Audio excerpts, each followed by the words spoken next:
Hi అందరికీ welcome back to my channel ఇవాన్షిక.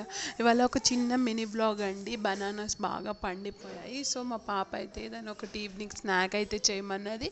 So నేను బనానాతో అయితే ప్యాన్ కేక్స్ అయితే చేస్తున్నాను.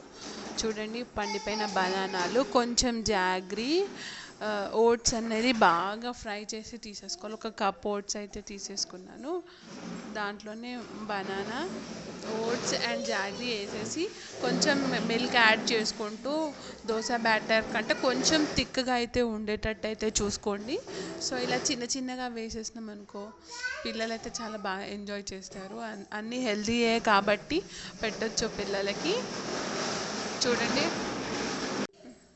ఇలాచీ యాడ్ చేయడం చెప్పడం మర్చిపోయాను. ఒక ఇలాచీ అయితే యాడ్ చేసుకోండి. ఫ్లేవర్ అయితే చాలా బాగుంటుంది ఫ్రెండ్స్.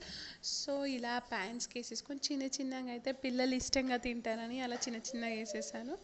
చాలా టేస్టీగా కూడా ఉంటాయి. గీ అప్లై చేసేసుకొని కాల్చుకోవడమే. 5 మినిట్స్లో అయిపోయే రెసిపీ అండి. ఇన్స్టెంట్గా చేసి ఇవ్వచ్చు పిల్లలకి. చూడండి,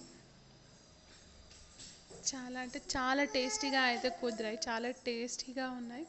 బనానా ఫ్లేవర్ అయితే మంచిగా వస్తుంది. మా పిల్లలు అయితే ఫుల్ ఎంజాయ్ చేశారు. అవ్వడమే ఆలస్యం, ఇచ్చేసాను. మా బుడ్డోడు అయితే బాగా తిన్నాడు. చూడండి, ఈ వీడియో కనుక మీకు నచ్చితే please like, share and subscribe చేసుకోండి friends. Support my channel. Bye friends.